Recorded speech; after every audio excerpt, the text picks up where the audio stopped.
for any restaurant, I think, the way you do it is just the same way that we're getting QR codes now. If you want to go and sit down in a venue and have people come and, be very close to you, I think that the Green Pass model is something that is going to have to be looked at. This is the Deep in the Weeds podcast. I'm Anthony Huckstep. In France, Italy, and some parts of the US, we have seen a push to reopen society with a focus on vaccinations, meaning for those wanting to move forward and enjoy the freedom of dining in restaurants, cinemas, concerts, and big public events, you need to show proof of vaccination. Not just for clients and guests, but those plying their trade in those fields too. Is this a model that we'll see adopted in Australia? Corey Costelloe is the executive chef of Rockpool Bar and Grill in Sydney, New South Wales. Corey, how are you going? Yeah, very good, Anthony. How are you?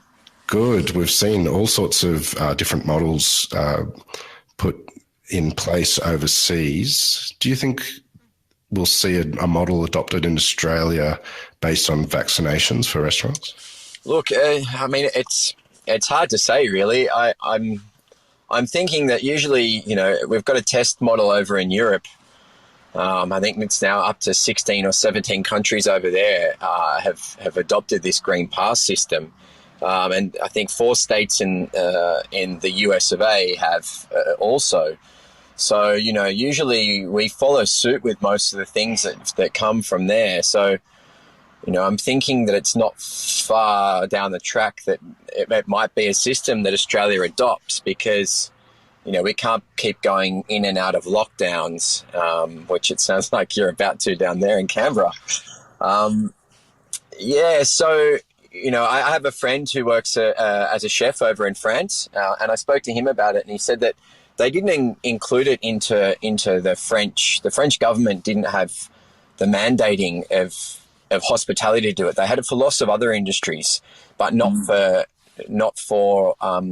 restaurants and hospitality. And the chefs over there all sort of banded together and started to say, well, why can't we be included into part of this and let's get restaurants open? They invented restaurants pretty much, and they're the most famous culture for them. So, but it took the French government a little bit of pressure to have it mandated for that as well. And it's, it is quite controversial. I mean, we put a post up yesterday on Instagram, and some of the people were sort of comparing it to a Nazi Germany, saying, you can either get a stamp and be allowed to do things or not, which I found quite interesting. But you to send your kids to childcare, they have to have some sort of level of vaccination, and when we're all born, we get vaccinated for all sorts of things. So if this is what it's going to take for everyone to go back to a normal life, then, I was very quick to get vaccinated myself. And, I believe that if it's one way out of it, then it might be a good option. And the construction industry were very, very quick to sort of jump on and get government support behind, well, wait a minute. What if we have only allowed vaccinated staff back on building sites? And the government were straight away into it. So I have a friend who works for one of those big, corporations, and he is not allowed to step foot back on his building site, which he's the project manager for. And it's a pretty large building site, and it's a pretty well-known building company. You see their things all over Sydney. And he's not allowed back on until he gets vaccinated. So he's like, well, I'll just go and get vaccinated. I don't care. It's not a big issue. So I think it's coming, but I just don't want hospitality to be left behind, and then have to keep going to this lockdown, or not enough space, or outdoor dining only, which it's going to be great in summer, but it's not summer. What sort of impact do you think it will have, given the vaccination rates at the moment? What is the positives and perhaps challenges involved in introducing something like this? Oh, well, every morning at 11 o'clock, we all switch onto the news and start to listen. And, the first thing that they say is, please, everyone, go and get vaccinated. Please go and get vaccinated. But, what incentive is there to get vaccinated? For a lot of people that are working from home, that haven't lost jobs, that are still doing fine. Yes, they're working from home and it might be, the kids are annoying them, but, they haven't lost income. They haven't lost work. They haven't lost their livelihoods. Maybe a few more of the people from that, are a little bit younger and have to have jobs that are face-to-face and manual work. Maybe it will encourage them to go and get vaccinated quicker if we knew that we could all open up if we're all vaccinated. So, maybe if the government gave some sort of reward, and that reward is giving you, your freedom of life back to get vaccinated, then, as I said, sign me up. I would, well, I'm already done, but I think a lot of people would be quite inclined to be vaccinated if they saw some rewards out of it. So, but, How do you think a system might work for a venue like Rockpool? Well, just not for Rockpool, but for any restaurant, I think, the way you do it is just the same way that we're getting QR codes now at the beginning. You'd sign up and, as you walked into the door, do you have a reservation? Yes. What time here? I just need to see you're all, if I go get a coffee in the morning, I can't go into the coffee, even though it's outdoors, I still can't buy that coffee without showing the lady, and good on her. She's a great example of being vigilant. You can't order without showing her your tick of approval first on your QR code. So, if you want to go and sit down in a venue and have people come and, be very close to you, I think that the Green Pass model is something that is going to have to be looked at. You're currently in a lockdown that's been going for weeks in Sydney. And this time Rockpool decided to do an at-home model. What's it been like for you and the group during this lockdown? Oh, it's been, we didn't think it'd take off, actually. We were thinking we'd do a little bit, but not as much as we were. We had to shut down the orders the first 2 weeks that we did it, and it was due to a few different things. We have to print all the things that go into the boxes, like the bits of the recipes and how to cook it and stickers and that, and because we were printing non-stop, we ran out of toner something, and we couldn't get another one for 4 days. Wow. Which just shut us down. So then we had to go down to Officeworks to get everything printed, and it was very time consuming. And little things like that. We couldn't freeze enough ice, the ice packs that go into it. So trying to buy a chest freezer, I rang around, and everywhere I rang said, yeah, you can come and get it. And then that was 11 o'clock. And by 1 o'clock, all of those businesses had decided to click and collect only, which was a 2-day wait. And I said, no, I need one this afternoon. So we couldn't get one. I borrowed a chest freezer from a work colleague, and she brought her one in from home. And we could freeze a little bit, but it wasn't enough. So when I was giving the lots of other restaurants rang me and asked me, Corey, what's the go with this? We're thinking about doing it. I don't know if we should. We gave them a lot of heads up of how to do it and all the things we found in the first 2 weeks. And one of the first things was, go and buy a chest freezer now, because you need to freeze all those ice packs. A lot of sort of the finer restaurants don't have big freezers because you don't use as much frozen produce as, say a mid-level restaurant. So, freezer space is not something we have a lot of. It's filled with ice cream mainly.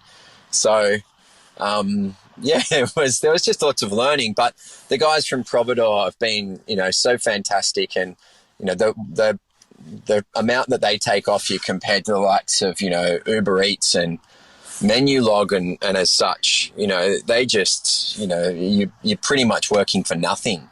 At the moment, the company's not making any money from this, but what it is doing is employing everyone and not having them disheartened. And, so it's paying the wages, it's paying for all the food, it's keeping producers going. We're having suppliers ring and say, look, we were planning on selling this. We've already signed the contract to buy it. Would you guys take it at a discounted rate? We go, well, it's not really going to fit in, but we'll do it to help you out. And, so suppliers are sort of getting a little bit of help. We're giving staff a bit of a leg up. We're keeping our name out there, and we're keeping our guests knowing that you still can get a little bit of what you liked doing. It's not quite going to be the same. But it's just keeping it all going. Rockpool is known for its ethos about quality produce and doing little to it and just celebrating on the plate. How did you transfer that to an at-home model, and what sort of offering did you come up with? Well, I have to give a shout out to Michael Clift here, because Mikey put this all together last lockdown when we did the first one. So Michael did a whole bunch of testing about some of our products that would be very, very easy for people at home to, not have to have 16 pans on the stove. And, we seal the steaks on the grill to get a bit of smoke and char, and then we bring them out and chill them down very quickly with a blast chiller, put them into a cryovac bag, and then give you instructions on how to reheat in the oven, just to bring it back up to temperature. And, it's not as nice. The steak's not as juicy. It's not as, it doesn't get as good a crust, but, it's still probably going to be better quality meat than you're going to get at home. A lot of it's been aged if you choose the aged cuts. And it does have a bit of that wood fire smokiness to it. So, yeah, we've sort of focused on that, and then a couple of cold items, and then just some things that really translate well to being put into an oven and finished off and reheated. We sort of didn't want to do a lasagna and a lamb shoulder, because I think every person's doing it, and I love both of those things. They're two of my favourite things to eat, but we wanted to sort of do not a lasagna and not a lamb shoulder. So, which do translate pretty well. And now I think people have really stepped up their game with the whole Providore platform, and, you're giving people lessons in how to cook as well. So it's been a learning curve, but something that we're pretty proud that we got involved in. And Shane down in Melbourne, I speak to him, and I'm looking forward to eventually getting down to Melbourne and having a beer with him, because it was such a great initiative that he came up with. To really sort of focus on sort of the restaurants that do pride themselves on, not having something sit lukewarm in a takeaway in the back of an Uber guy on a bicycle, while it's just steaming and stewing and overcooking. So, the way he sort of set it up, where you cook a lot of it yourself at home and finish it off, but, you need a few things. It was a great idea, and I think he's probably he probably doesn't want lockdown to end, because he's rolling in the dollars now. Shane, if you're listening, I think I've been a bit of a spokesperson for him for Providore in Sydney. So he's every day I clock onto the website, there's a new restaurant that's signed up. So the competition's getting a bit more fierce on there now. But it's great. It's great that everyone can stay employed, and this is the thing. We just need everyone to sort of survive on life support until we get back opened.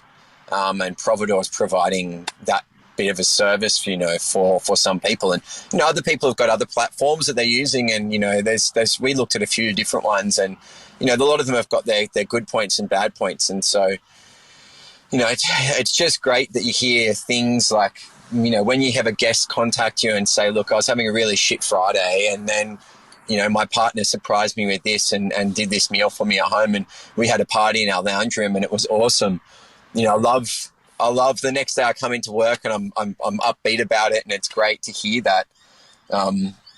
So that's good. But then you do get the other side of it is, I ordered this and it's nothing like having Rockpool. The steak wasn't as juicy, the gratin wasn't as gratinated, and, the mac and cheese I didn't think, was a bit oily on top. I'm like, yeah, no shit. Like,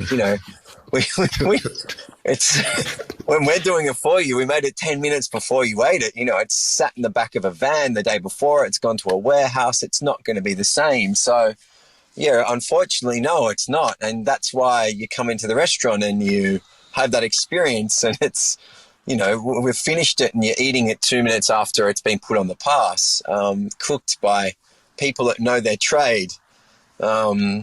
So, yeah, we have felt, it is frustrating when you get those people complain and say that it's not the same as the restaurant. But, yeah, it's not. It's never going to be. Given the popularity of it, do you see it staying in the model when the restaurant opens? Will you be doing Rockpool at home? Look, if you have a look at some of the photos that we've put up, on social and things like that, it takes a lot of space and a lot of time. I know it works really well for some restaurants that have a bit of space where they can do too, but, to put together 20 or 60 boxes and to store the freezer and the ice packs. And then to be able to process all the packaging down. We've got a dedicated room just to holding the packaging. We've got a dedicated room in a big room at, you know how big Rockpool Bar and Grill is in Sydney. We've got a dedicated room to holding the boxes that we put together.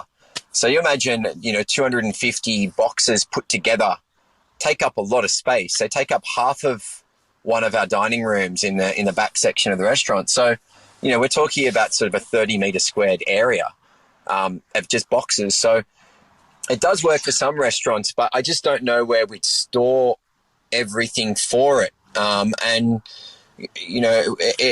probably do a little bit of it, but we really want to focus on our guests that come into the venue and sit down. And, when it all gets turned back on, we'll probably do a little bit of it and maybe in the earlier parts of the week. But, when it's Friday and Saturday night and the people that have been gagging to get out want to come back out, I don't want to mess a single thing up for them. And we'll all be a little bit rusty as well when we get back into the kitchen because, I always say that cooking's like a sport. It's like a team sport. And particularly when you're cooking things that rely on your skill and your measure as a chef, we don't have a lot of sort of heated up and sous vide things and things we've done a lot of prep to before. We're doing a lot of our cooking sort of a la minute and, a lot of things we make to order, which when people come and work for us, they're like, why would you make this beforehand? It's like, no, we make everything to order as per Neil's instructions from back in the day. So it will all be a little bit rusty when we get back into the kitchen. And I know and the beautiful people of Sydney were very forgiving those first few weeks when we reopened, and we were a little bit off the pace. But the people in Melbourne, they really laid into the staff down in Melbourne. And I haven't been out in 6 months, and you've ruined my night out. Was my first big opportunity by having something that wasn't quite to their liking. Where we were I think the people in Sydney were a lot more forgiving, but we didn't go through the hell of what Melbourne went through, or Victoria went through with their lockdown. So it'll be interesting to see maybe, if when Sydney comes out of this next one, when it's going to be, it looks like 5 or 6 months, how everyone opens back up and whether they're forgiving to us or whether they're like, no, you've spoilt my one night out. What does this lockdown feel like compared to the last one? Is it different for you? It sort of is. I was very fortunate the last lockdown. It was in the middle of one of the most beautiful sort of Marches in April that we can imagine. So I live at the beach, and it was fantastic for me because it was beautiful weather. It was lovely. I had a new love interest in my life who was it was a great time for me. So I really enjoyed the last lockdown. But this one, it was a little bit different. It was the middle of winter. It rained the first couple of weeks. Couldn't go anywhere. Just things like going for a walk because it was raining and cold. You're like, well, even that simple pleasure of going for a walk's now sort of been taken away. And so, it was a little bit more frustrating this time around. It's been frustrating because we didn't know it was going to be such a long lockdown. So it's been a bit more difficult, I think, for hospo this time round. But as I said, people have known what to expect a little bit more and got straight into doing things with cooking at home.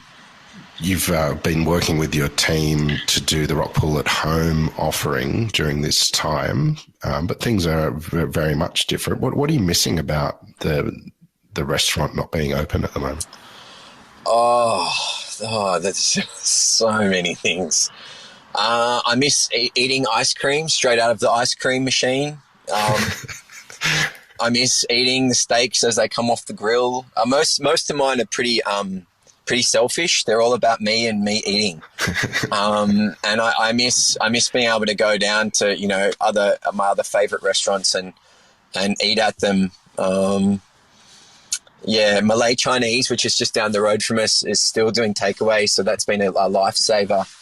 But, I miss going to Hubert's and sitting at the bar after work and having a cheeky Negroni. And, yeah, and I miss the smiling faces of all the guests coming through the door and, all their praise that they lavish our kitchen with and our floor staff with. And, I miss the floor staff coming in and I miss yelling at them. It's just not the same yelling at them now. So there's lots of parts that, I miss. It was beautiful when we did start doing the providore again and smelling the wood fire grill being lit up in the middle of the restaurant. And I think that smell, because I was working in the venue for a while, still trying to sort stuff out while we were shut. But it was great that first day that we got that fire lit and you could smell that typical smell, and I loved it. And it was something that I missed. So I can't wait to open the big brass doors at the front and have those first customers walk through. And I keep getting messages from them saying, I want to be the first one when you reopen to come back in. This episode is proudly supported by Montague, handpicked for you. The things that we're really looking for in plums, first of all, they've got to be sweet. We're really looking for a full flavour explosion in our plums. Red flesh is critically important to us, higher in antioxidants, so all that good stuff. And then we're also looking to add a slightly firmer texture, so there's almost a little crunch. That's the real driver for us. For more information, go to montague.com.au. You're leading one of the largest brigades in one of the most awarded restaurants in the country, but why did you start a career in food? I was a pretty bad kid at school. I wasn't academically minded, and I liked working with my hands. My grandfather owned bed and breakfasts and sort of hotels, little motels, up and down the Sunshine Coast of Queensland. And so whenever we'd go up there for holidays, I'd be in with him and, he'd be cooking the breakfast for the guests and doing little things. And, sitting on the bench of a kitchen was always great. And I loved food from an early age.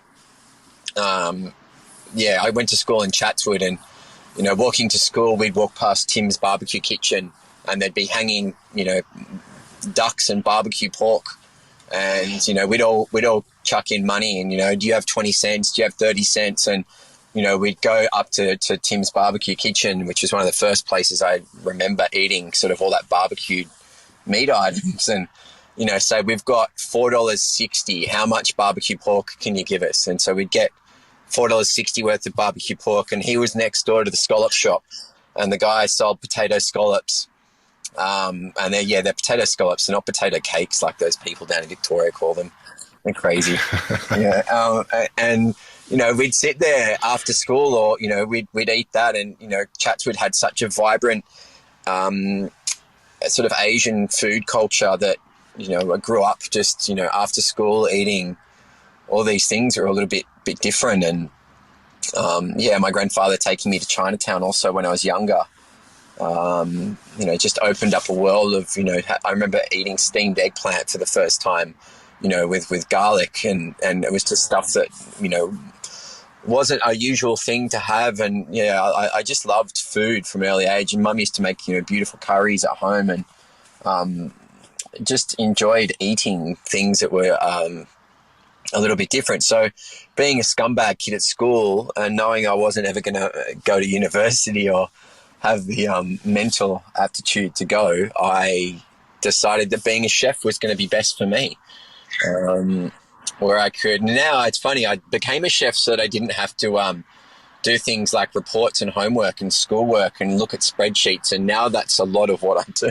I sit down in front of a computer and look at bloody spreadsheets, which is annoying. You've spent a lot of your career working your way and rising the ranks in Rockpool to where you are now, but you've also worked in many other restaurants. Well, what's been the real key moments in your career that helped guide you as a chef? Oh, working at Catalina when I was an apprentice, that opened my eyes up to just a different world of that, get in the morning at 7 a.m. and, push for 14, 15 hours a day, being flat out the whole day, and having Michael McMahon come in and be Michael. And if anyone knew Michael, he could swear better than any person I've ever known. Rest in peace, Mr. McMahon. He was a great restaurateur. Angel Fernandez, who was the head chef down there, was just an absolute brilliant cook, and had such a great palate. He'd know if you were lying to him and you said that you'd prepped something, and it was something from the day before, because we had such a stringent, every little bit of garnish and every little bit of anything that was cold had to be prepped that day. And Angel would pick up straight away if it had been sitting in your fridge overnight. So, he'd come around and taste everything. And, he used to say that the best tool a chef could have is your two fingers, because you should be eating and tasting your whole way through. I remember walking in and finding Angel in the cool room eating this triple cream brie. And he was like a sprung kid with his hand in a lolly jar. I'm like, Angel, and he's like, it's so good, I just had to eat some. That was him. We'd get to work in the morning and he'd show me the perfect way to cook an egg.